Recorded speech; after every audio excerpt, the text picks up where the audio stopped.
Good evening, everyone. It's April the 6th. My name is Maureen Wilson. It is my great honor to be the Councillor for Ward 1 with the City of Hamilton. And we're here tonight with some of our friends from Green Venture, and we're going to be talking about green infrastructure. The program that they're going to share with us is called Naturhoods. It's about empowering residents to slow the water down and soak it up on your own property while also providing beautification, home to pollinators, places to gather, and flood protection, and so much more. And we'll chat a little bit about incentives and some of the things that might be available to you in your effort to become part of the solution as cities try and move away from being part of the problem. So I'd like to introduce to you, and of course, I'm always joined by Stephanie Hilson, my partner. So I would like to introduce to you Juliana from Green Venture, and she can please introduce her team, who we have had the great pleasure of getting to know over these last number of weeks and months. Thank you, Juliana. Thanks so much, Maureen, and good evening, everyone.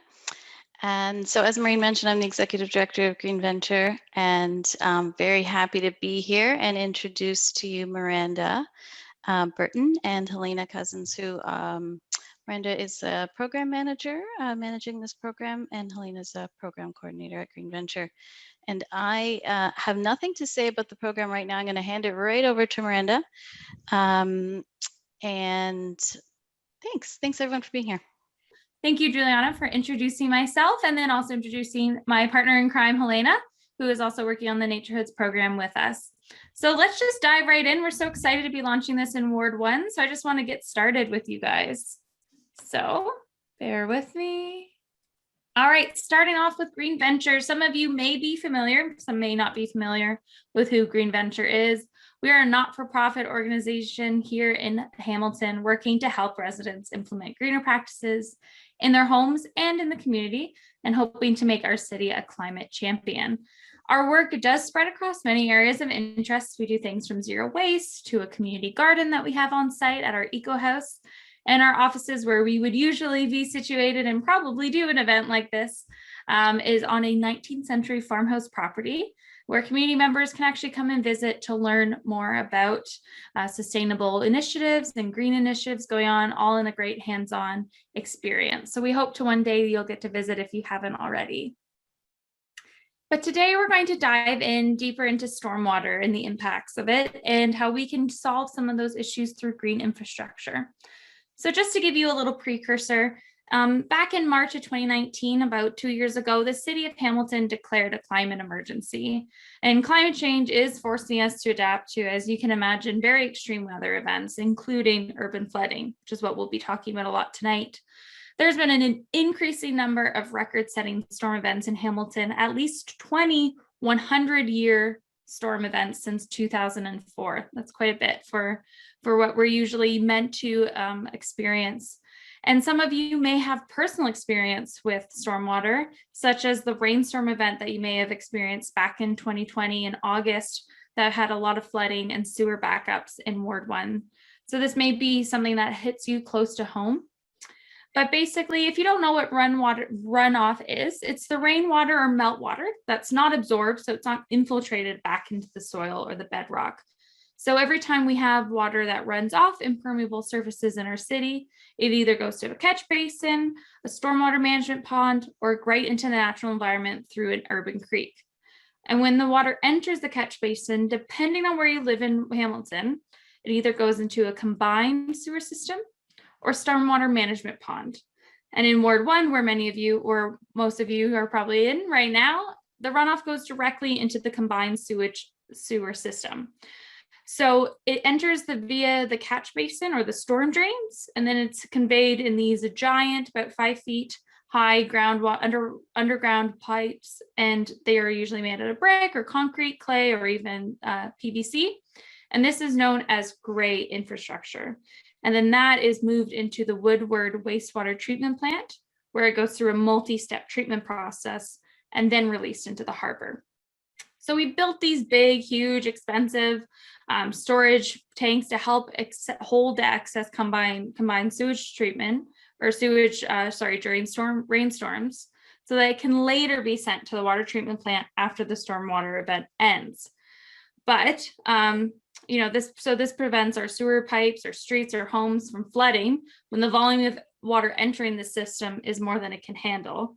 And then it ensures that less water bypasses the treatment plant and was released untreated.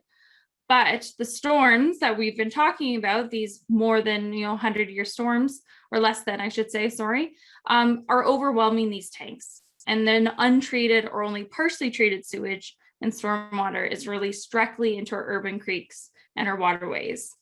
And they started to actually track this. The city of Hamilton began reporting wastewater overflows and bypasses online. So you can actually view that on the city's website if you want to see what's going on. But just to give you kind of more of a visual of kind of what that looks like, this is an example of a storm event that, the overflowing where the sewer pipe, they can't actually take up the water properly and there ends up in your backyard or in your basement. Well, by absorbing the rain and the snow melt in your garden on your private property, like what we're doing here, you're reducing that runoff. And that reduces flooding and pollution because runoff can carry a variety of nasty pollutants. So any salt, pesticides, pet waste, fertilizers, automobile fluids, cigarette butts, litter, anything that's on the ground, anything that's in the street, the water will take that with it into the stormwater drains. So urban flooding has serious environmental, economic, and social implications on our community. That every drop of rainwater that can be diverted from the storm sewers via green infrastructure will actually help homeowners and our community naturally adapt to climate change and then become more flood resilient. More of it's being infiltrated and there's deep infiltration going off and less runoff. Whereas in our urban environments, we're having a lot more runoff, and that runoff, like I said, carries a lot of pollutants. So we want to try to avoid that while also allowing deeper infiltration back into our groundwater. So how do we do this? Well, Green Venture, we have 3 different ways of looking at green infrastructure. We do slow it down, soak it up, and keep it clean. And each has its own benefits to your property and our community. So a major benefit of green infrastructure is cost savings, because more infrequent storm events are proving to be difficult for not only our urban stormwater systems to adequately handle the quantity of the water flowing through the system, but then it's having a lot of backlog, or then also getting some flooding in people's basements or flooding on your property. So by slowing and soaking up the water on your property, not only are you preventing more water from reaching the city stormwater facilities, but like I said, you're helping reduce flooding on your own property. So starting at home is the best way to prevent pollution from reaching our waterways as well. Naturalization helps keep our water safe, protects the communities downstream, just by the way that vegetation naturally filters out any pollutants as it runs over, as it runs through a garden or through a bioswale. And there's also other amazing benefits that include property value increase from having these types of projects, improving recreation opportunities in areas where we have these different types of initiatives. It reduces urban heat island effect, which can lead to serious health issues like heat stroke. So actually reducing the heat in that area when we have more naturalization and more green space. And it's increasing air quality. And of course, it provides beautiful yards. So today we're going to dive a bit deeper into the different types of green infrastructure projects that you can consider on your property. And we'll get into later how Green Venture can help you with those types of projects. So the first one, it's a very popular one, and that's rain gardens. So they may seem like any other garden, but there's a lot going on under the surface to help soak up that water. So some key features of a rain garden include a water source. So that's usually either a downspout or a rain barrel. So any excess water coming out of your rain barrel can fill into these guys. And they're filled with great native plants that have nice deep roots that help facilitate infiltration. And they're planted in a bowl-shaped planting area and usually have an outflow that allows any clean water to exit the system. So you're actually doing a bit of, you're filtering out any pollutants that run through your garden as well if there's any overflow that comes out. And so why might a rain garden be right for you? Well, that depends. We've got a fun little fun little graphic that kind of shows you a lawn versus a rain garden. So basically, if you're the type of person who you're kind of sick maybe of fertilizing your lawn constantly, cutting and watering it, and you really want to attract pollinators to your site, or you're looking to better handle water on your property, maybe you've got some flooding, or you're just concerned about preventing contaminated water from entering our waterways, then a rain garden may be the perfect project for you. Another example is permeable paving. And just like a rain garden, these projects can look like ordinary driveways, but there's actually a lot of work happening under the surface. So these projects range from beautiful driveways, walkways, or even patios. Basically, they look like regular projects, but they actually have little gaps in between the pavers, and that allows rainwater to seep through rather than run off. And this is great also in the wintertime, as it minimizes that ice buildup and then decreasing your need for salt and reducing the amount of pollutants that are going back into our system. So this might be the right project for you if you've got worn out or rutted surfaces, especially if you have a driveway that slopes away from the house, or you've got steep slopes in general. This is a great way to kind of help with that infiltration. And you can see there's different options. There's like a plastic one that you can put under, or you can do permeable pavers where, like I said, they're just, the joints are a little more further apart from each other. Another one is our dry swales and bioswales. So you can either fill these with rocks or vegetation, and a swale creates a channel in your yard. So it's a great way to convey rainwater across your property. So it allows you to move water away from your foundation and reducing potential flooding while having water infiltrate into the ground and or have clean water through the natural pollution filter of the vegetation before entering the sewer.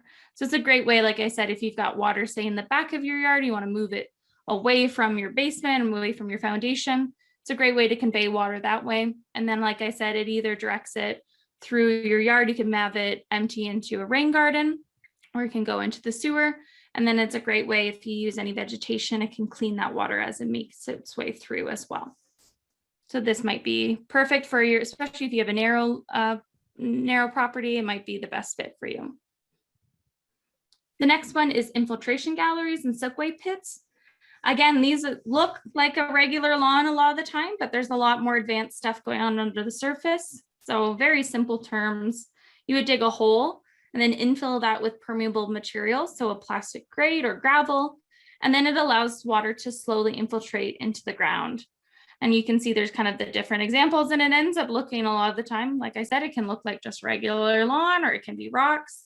And you can have your downspout go directly into it, or if you've got any other, like I said, rain barrels, stuff like that.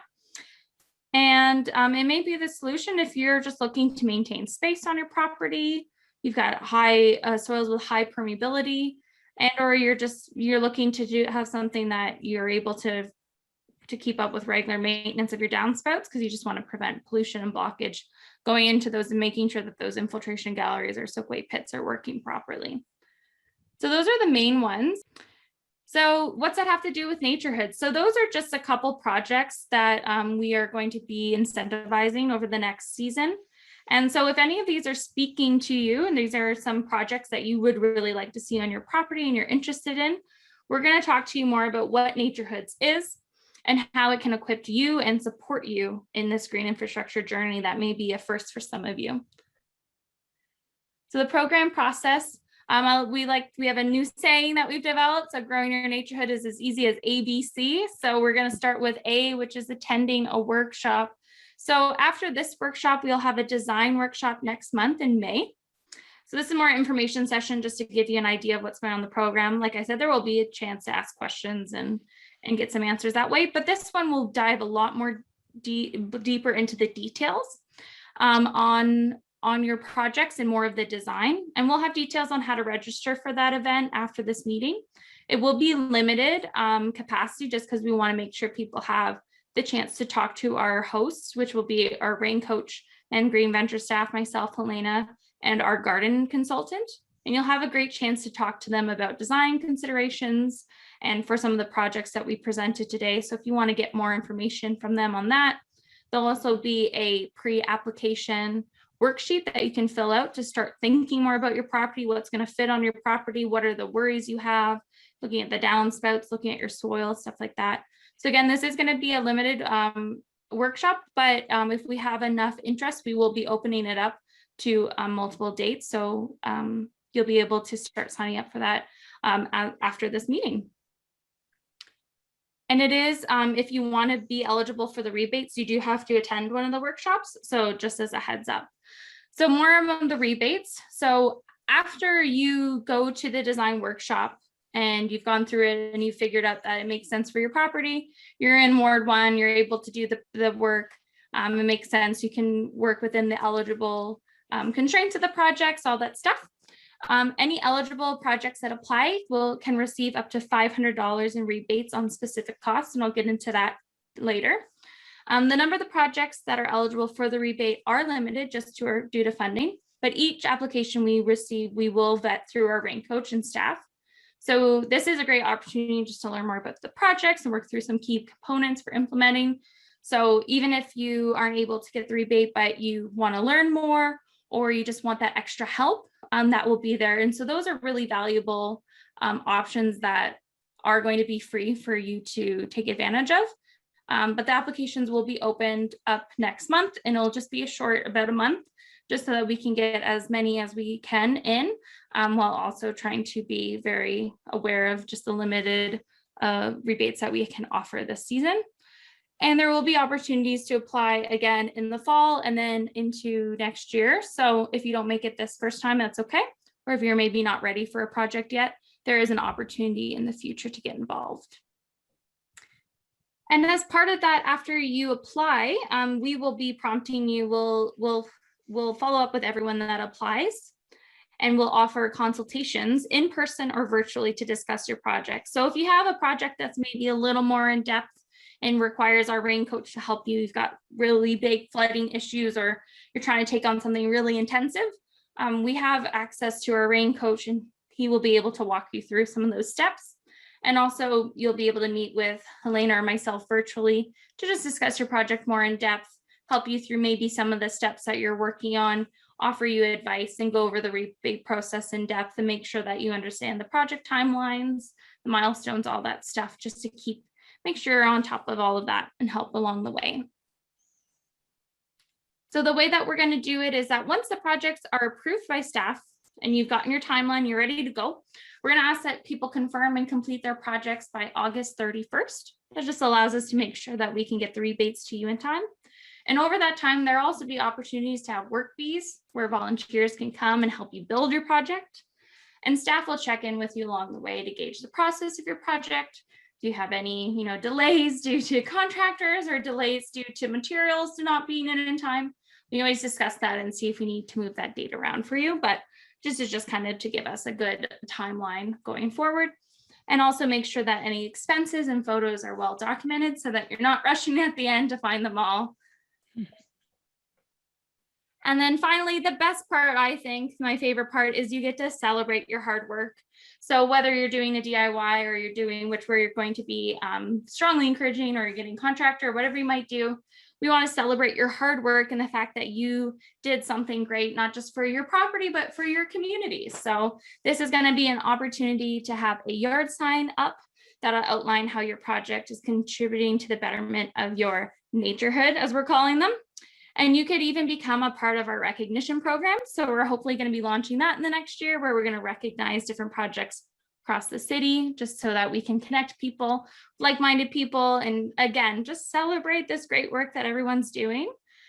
Or you could also get added to our green infrastructure tour, which you can check out right now on our website. We've got a couple awesome tour stops that are on there. We've adapted to COVID, so that's a great opportunity. Also, if you're just looking to get some, some inspiration, checking out those tours are great. So you're probably thinking, okay, that's all information, but I want to do it. How do I do what projects can I do? Well, everything that we've listed today is included. So the rain garden, the pavement or the permeable paving, the bio swales and the rock swales, infiltration galleries and subway pits.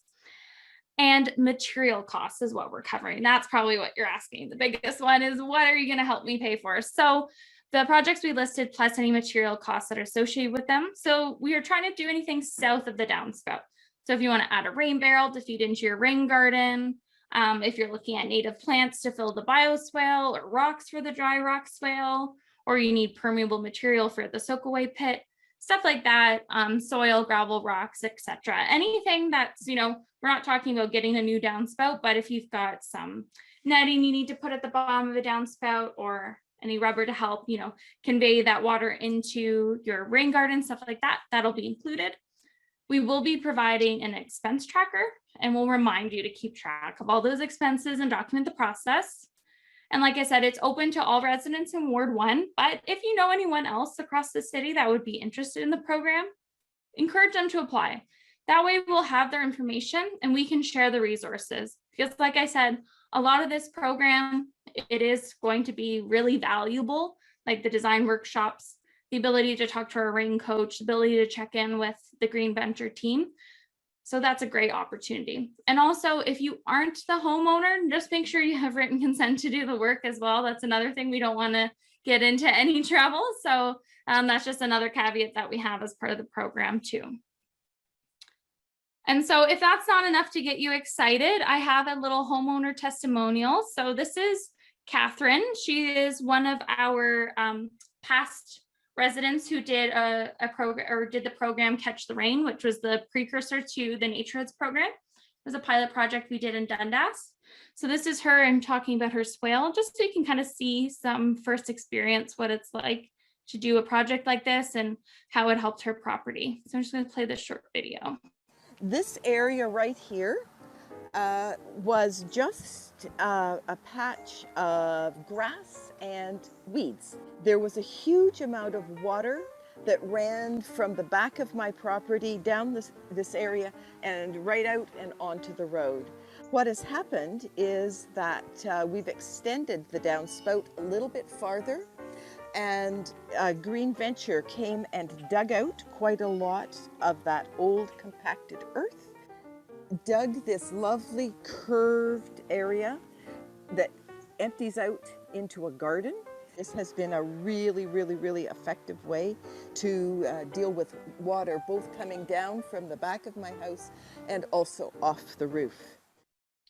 So like I said, many of these videos are on our website as well. So if you want to see other homeowner testimonials from our Catch the Rain program, those are available under our virtual green infrastructure. And I do have that as well linked into the email that you'll be getting after this session. So definitely worth checking it out to get inspiration or just to see how these things are done. It's a great way to kind of visualize what's going on. So how to get involved. So what's next? So if you qualify and you want to get involved or you just want to learn more about these types of projects, join us at our May 8th workshop, design workshop. Again, the registration info will be provided. And this is limited capacity. And I know there's a lot of interested people out there. So if it does fill up, don't worry, we'll check back in with you about setting up a second event to make sure that we can get as many people learning about all this great stuff from our team. You can complete the project, like I say, by going through a rebate process. You could participate or host a work bee. So if you don't end up doing a project, you could maybe just end up helping out on a work bee. Where we, like I said, bring volunteers, they come together to build the project together. Or you could become a Green Venture volunteer and come help us out with various projects related to Naturhoods, a great way to get involved with the community. And finally, you could host or encourage a community group to apply for our Naturhoods Extreme Green Makeover. So it's something I haven't mentioned yet, but this is another great opportunity on top of the rebate program. So this application is currently available on our website, and again, will be shared in the email. Basically, any community space, so schools, church, anything that is publicly accessible can apply to have their space totally transformed with green infrastructure installation. So any of those projects that we showed, you could have that on a school, near a school playground, in a church, whatever it may be. So if you know of a property or you own a property that could benefit from this, definitely check out that application and maybe you could win this awesome makeover. And like I said, more information on our website, and we'll be providing the link via email. And then just to kind of to just bring it all together, you're probably thinking, okay, this is great, but this is like something I'm going to do in the next couple months. What can I do right now? What can I do after the session? I turn off my computer. What's something I can do for my community to keep it clean. So these are some of, just easy things that you can do right now, tomorrow, today, whatever it may be. Big one is disposing of hazardous waste properly. Make sure you dispose of those things like paint, pesticides, antifreeze, whatever it may be. You can quick Google search. There's different great online resources on where you can drop those things off. So make sure you're not throwing those things out in the regular garbage or going down the drain. There's ways that we can make sure that we keep our water systems clean that way. Consider natural cleaning products or personal products. Always great to check the ingredients when you think about it. I know there was a couple years ago, that big thing about like those beads that are in some certain washes, because all of that goes down the drain and then goes into the system. So something to think about. Spring is definitely here. So you're seeing more and more of your driveway. So keep your driveways clean by maintaining your vehicle. That's one big way. Vehicles leak nasty pollutants. So that's either just making sure if your vehicle's leaking anything, take it to the shop, get it fixed, or clean up those oil spills before it rains so that they're not getting pushed right into the system. If you never ever needed an excuse to not wash your car, go to a commercial car wash instead. Get someone else to do the work for you, or go through one of those great drive-through car washes. It's a great way to avoid any soapy discharge getting into the stormwater systems, because a lot of them have their own separate, and then a lot's treated. There are you can find car washes that are use water properly and use it efficiently. So that's something to look out for. Put butts where they belong. Cigarette butts are so easy to get caught in our storm drain system.